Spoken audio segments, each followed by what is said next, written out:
아까 전에 배웠던 전자쌍 반발 이론을 통해서 실제 분자들의 구조를 한번 예측을 해보겠습니다. 자, 먼저 중심 원자에 공유 전자쌍만 있는 경우를 먼저 보도록 하겠습니다. 자, 먼저 중심 원자에 공유 전자쌍이 2개 있는 분자의 예를 들어보면 플로린과 베릴륨이라고 하는 분자가 있습니다. 이 분자는 루이스 구조를 봤을 때 베릴륨은 원자과 전자가 2개이기 때문에 2개를 이렇게 그려줍니다. 그리고 플로린 같은 경우에는 원자과 전자가 7개니까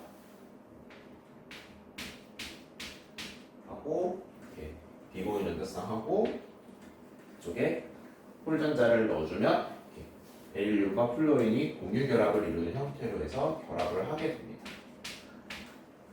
자, 그래서 이 공유 전자쌍을 결합선으로 표시를 하게 되면 이렇게 완성이 되는데요.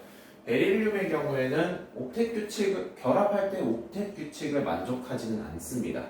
하지만 이 결합의 형태는 굉장히 안정하기 때문에 옥텟 규칙의 예외라고 기억을 해주시면 되겠습니다.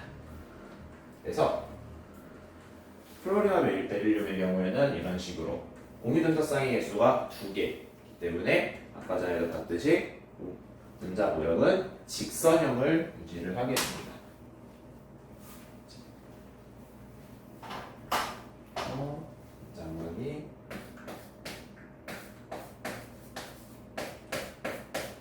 이런 식으로 직선형을 이루게 됩니다. 그래서 직선형일 때는 결합각도가 180도 직선형.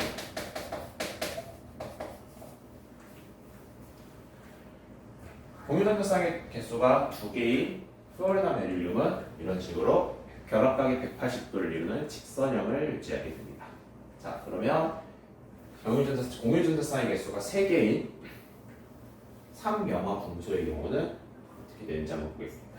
자, 마찬가지로 루이스 전자정식을 그려보면 베릴륨은 원자과 전자 3개니까 이렇게 3개, 그리고 염소는 각각마다 원자과 전자가 7개이기 때문에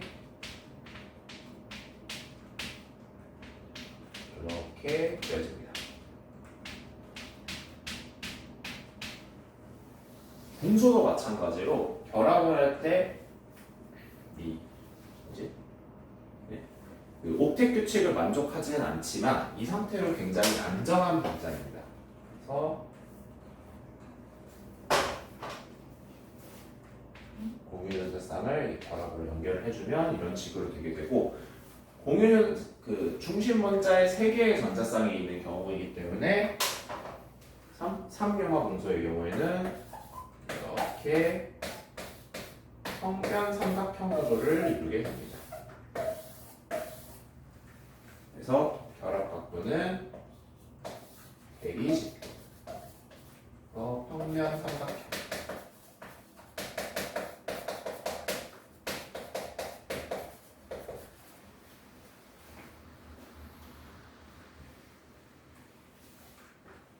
그리고 평면 삼각형을 이루게 되고 결합 각도는 120도를 이룹니다.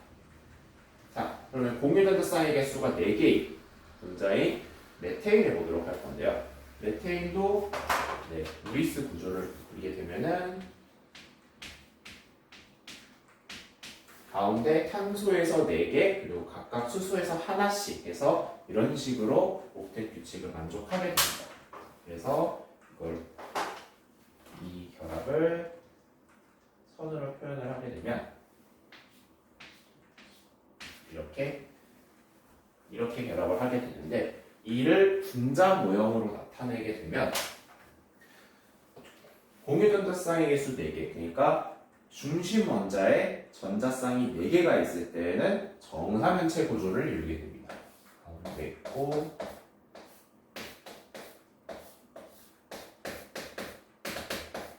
자, 이렇게 표현을 하는데요. 정사면체 같은 경우에는 이렇게 실선으로 표시된 거는 그냥 평면 위에 있는 거, 그리고 이렇게 쐐기처럼 나와 있는 건 평면 앞으로 나오는 거,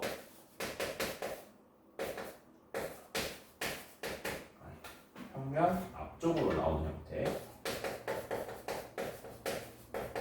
그리고 이렇게 점선으로 표시한 거는 평면 뒤쪽으로 안으로 들어가는 형태라고 보시면 됩니다.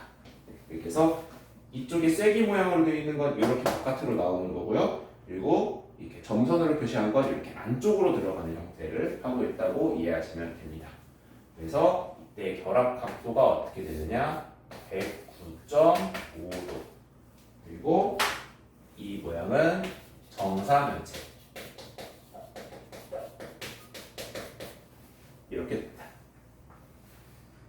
공유전자쌍의 개수가 공유전자쌍만 있을 때는 이렇게 아까 전에 예측한 대로 정확하게 2개일 땐 직선형, 3개일 땐 평면 삼각형, 그리고 4개일 때는 정사면체의 구조로 이루어지게 됩니다. 그리고 베릴륨과 금속은 어떻게 된다? 옥텟 규칙의 예외가 된다 라고 알고 계시면 됩니다. 자, 그러면 다음에는 이제 비공유전자쌍이 있는 케이스가 있는데요. 비공유전자쌍은 공유전자쌍에 비해 반발력을 차지하는 공간이 훨씬 크기 때문에 더 결합 각도를 굽어지게 만든다라고 간단하게 설명을 드렸습니다. 그러면 여기서 정확하게 어떻게 되는지 한번 보도록 할게요. 자, 첫 번째, 공유전자쌍 3개 그리고 비공유전자쌍 하나가 있는 경우 대표적인 예가 암모니아입니다. 암모니아의 루이스 구조를 살펴보게 되면 먼저 질소가 5개의 이렇게 전자를 가지게 되고 수소가 각각 하나씩 제공을 함으로써 이렇게 옥텟 규칙을 만족하는 구조를 가지게 됩니다. 이렇게 되면 공유전자쌍이 이렇게 세 쌍이 되고 여기다는 비공유전자쌍이 하나가 있겠습니다. 이렇게 될 경우에는 어떤 일이 벌어지냐면 이 경우에는 어쨌든 중심 원자에 전자쌍이 4개가 있는 상태이기 때문에 기본적으로 여기 있는 메테인처럼 정사면체의 형태를 띠게 됩니다. 그래서 분자 모양이 어떻게 되느냐? 이쪽에 하나가 있고 그리고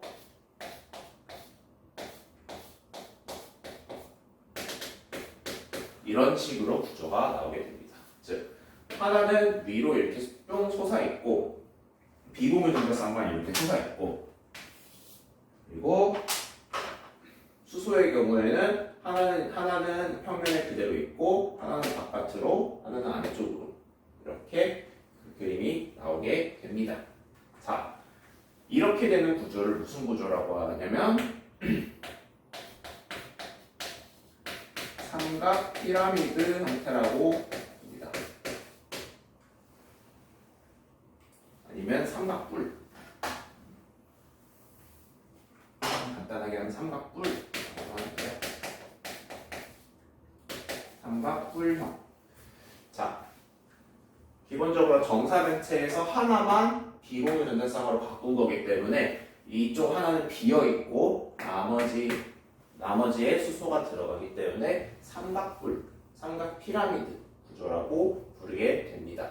자, 이 경우에는 비공유전자쌍이 하나가 있기 때문에 이게 반발력을 좀 더 크게 과시를 해요. 그래서 얘가 반발력을 이렇게 이 앞쪽에도 이런 식으로 만들어내기 때문에 비공유전자쌍과 공유전자쌍의 반발력이 더 크기 때문에 이게 각도가 더 굽어지게 됩니다. 자, 그래서 메테인의 경우에는 109.5도라고 하는 결합각이 있었다면 암모니아의 경우의 결합각은 107도, 2.5도가 더 줄어든 형태로 되는 겁니다. 자, 이렇게 이해를 하고 났을 때 그러면 이제 다음으로 공유전자쌍 2개, 비공유전자쌍 2개인 경우를 한번 보겠습니다. 대표적인 예가 아까도 설명했던 물인데요. 자, 물의 경우에는 옥텟 규칙을 만족하는 것 식으로 루이스 구조를 그려보면 이렇게 비공유 전자쌍 2개와 공유 전자쌍 2개 해서 이런 식으로 구조가 그려집니다.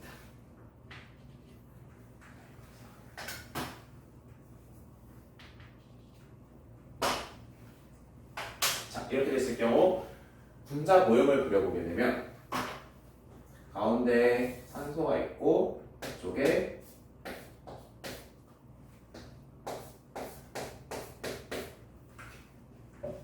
구거제 형태로 있고 이쪽에 비공유 전자쌍이 이런 식으로 나와 있는 겁니다.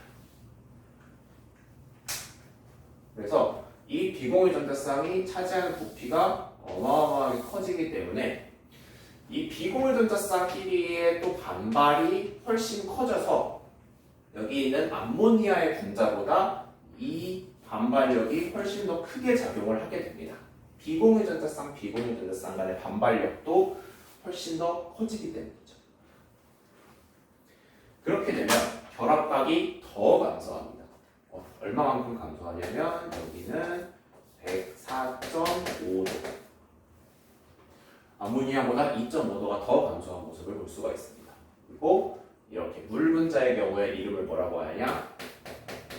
구분형이라고 하게 됩니다.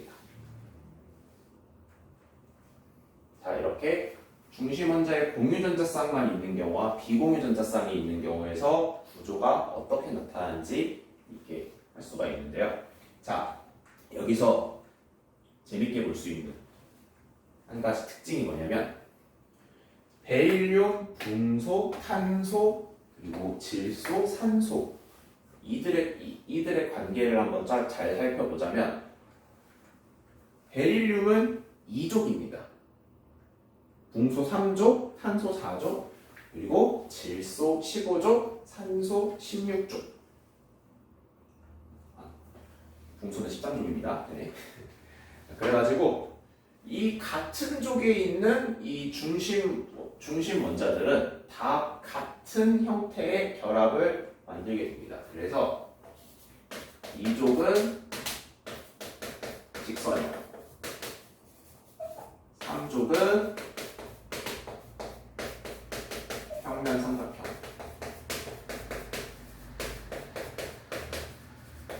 13족 자꾸 헷갈리네요. 자, 14족은 정사면체, 그리고 15족은 삼각형,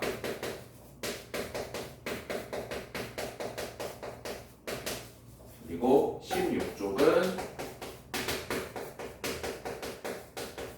구분형.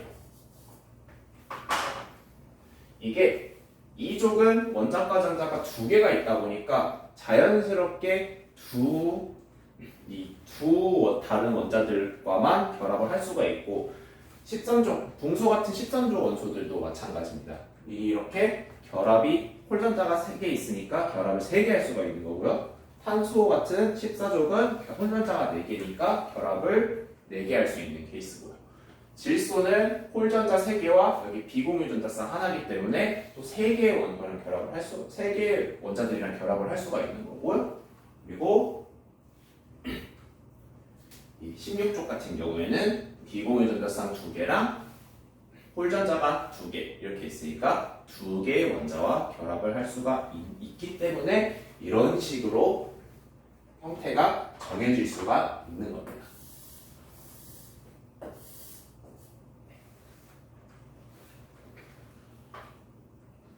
자, 그러면 이제 공유 전자쌍과 비공유 전자쌍에 대해서 얘기를 해봤으니 지금까지 우리는 단일 결합에 대해서만 이야기를 했습니다. 자, 이번에는 이중결합이나 삼중결합처럼 다중결합이 있는 경우를 한번 해볼 거예요.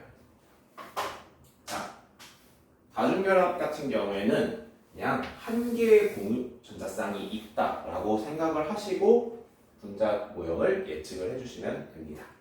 그래서 첫 번째 예로 나온 게 이제 이산화탄소. 이산화탄소 아까 전에 루이스 전자정식을 그렸을 때 바로 하면 이중결합이 있고 여기 비공유 전자쌍은 이렇게 산소에 2개씩 그래서 하나, 둘, 셋, 넷, 다섯, 여섯, 일곱, 여덟. 그래서 모든 원자들이 다 옥텟 규칙을 만족하는 형태입니다. 자, 이렇게 이중결합이 있는 경우도 똑같이 한 개의 공유전자쌍이 있는 것처럼, 즉 행동을 하면 됩니다. 즉 한 개의 공유전자쌍이 있는 것처럼 하니까 공유전자쌍이 두 개 있을 때랑 똑같은 거죠. 그래서 공유전자쌍의 수가 두 개인 플루or이나 베릴륨처럼 분자 도형이 어떻게 된다?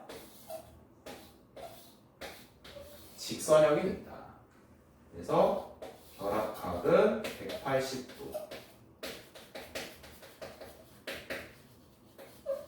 이렇게 된다는 얘기입니다.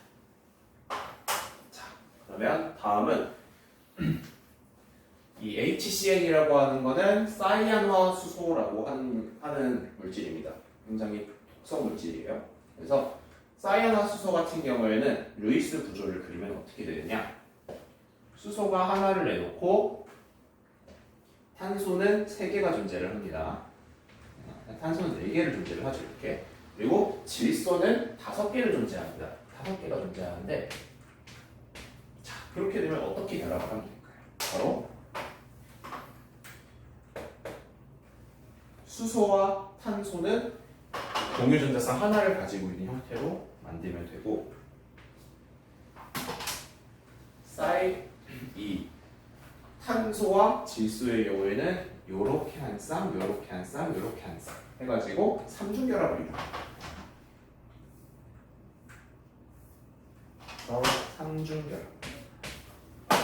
삼중결합을 이렇게 이루면서 이 질소에 비공유전자쌍 하나가 들어가게 되는 그런 케이스입니다. 자, 여기서는 질소의 비공유전자쌍은 논의할 필요가 없습니다. 왜냐하면 중심 원자는 탄소이기 때문에 그래요.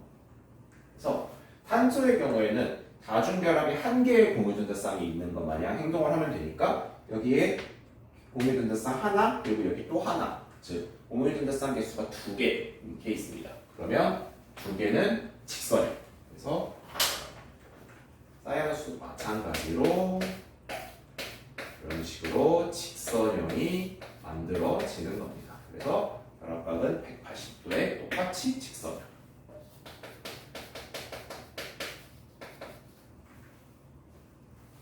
자, 다음 물질은 폼알데하이드라고 하는 물질인데요.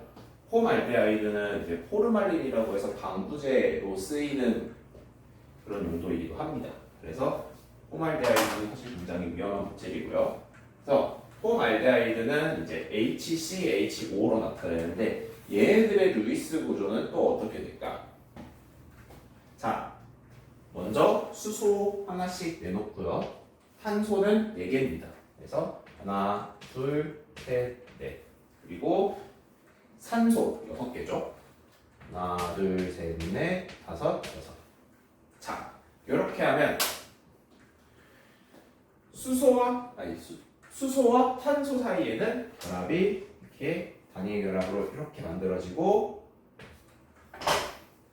탄소와 산소 사이에는 여기에 결합 하나, 그리고 여기 홀전자 있으니까 얘네들끼리 또 결합 하나 이루어져서 이렇게 이중 결합을 이루고 있는 형태가 됩니다. 자, 마찬가지로 여기서 산소의 비공유전자쌍은 얘기할 필요가 없어요. 그리고 다중결합이 한 개 공유전자쌍이기 때문에 이 경우에는 공유전자쌍이 3개가 있는 경우랑 똑같아집니다. 그래서 3개 있는 경우에는 어떻게 된다? 평면 삼각형이 된다. 그래서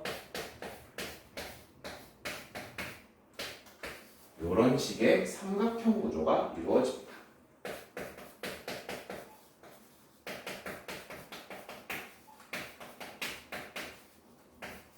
대신 이 경우에는 결합 각도가 정확하게 120도가 나오진 않습니다. 3염화 붕소의 경우에는 붕소 주위에 똑같이 염소가 3개가 들어갔지만 이 경우에는 산소와 수소가 들어있는 형태이기도 하고 이중결합이 껴있는 형태이기 때문에 정확하게 120도는 아니지만 여기 있는 결합 각도들이 거의 120도. 마찬가지로 여기도 거의 120도. 이렇게 형태를 유지를 하고 있습니다. 어쨌든 평면 삼각형이에요. 네. 그래서 다중결합이 있는 경우에는 한 개의 공유전자쌍이 있는 걸로 생각을 하고 여기 공유전자쌍의 개수가 몇 개냐에 따라서 구조가 결정된다라고 이해를 하시면 됩니다. 자, 그러면 지금 같은 경우에는 전부 다 중심 원자가 하나만 있을 때를 이야기를 했다면 이번에는 중심 원자가 여러 개인 경우를 한번 보도록 하겠습니다. 자, 중심 원자가 2개 이상인 경우 예를 들어 볼게요. 이건 메탄올입니다. 메탄올의 경우에는 루이스 구조를 풀었을 때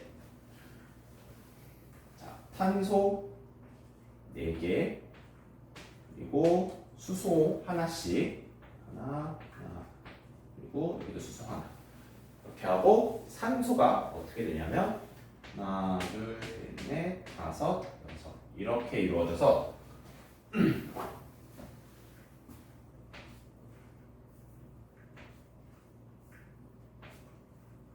결합선을 그리게 되면 이런 식으로 그려지게 됩니다. 자, 이렇게 된 경우에는 2가지를 보셔야 돼요. 첫 번째, 탄소가 중심 원자일 때 이 구조. 이게 첫 번째고, 이건 첫 번째고, 2번째는 산소가 중심 원자인 경우. 그래서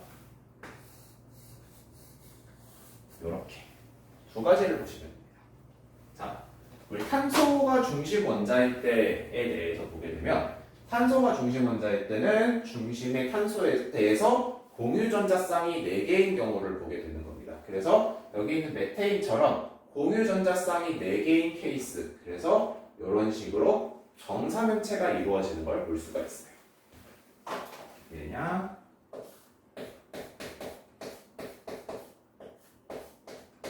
그리고 5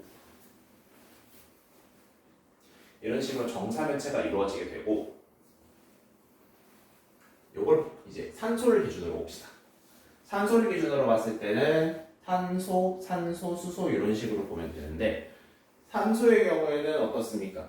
공유전자쌍 2쌍이랑 비공유전자쌍 1쌍, 비공유전자쌍이 2쌍 여기는 요 경우랑 똑같은 거예요. 그래서 어떻게 된다? 구분형의 구조가 된다. 그래서 여기서 직선이 아니라 구분 형태의 구조가 되고 여기에는 비공유 전자쌍이 이렇게 있게 되는 그런 구조를 가지고 있습니다. 따로따로 보시면 됩니다. 자, 이렇게 해가지고 분자의 구조를 예측하는 전자쌍 반발 원리에 대해서 알아봤습니다.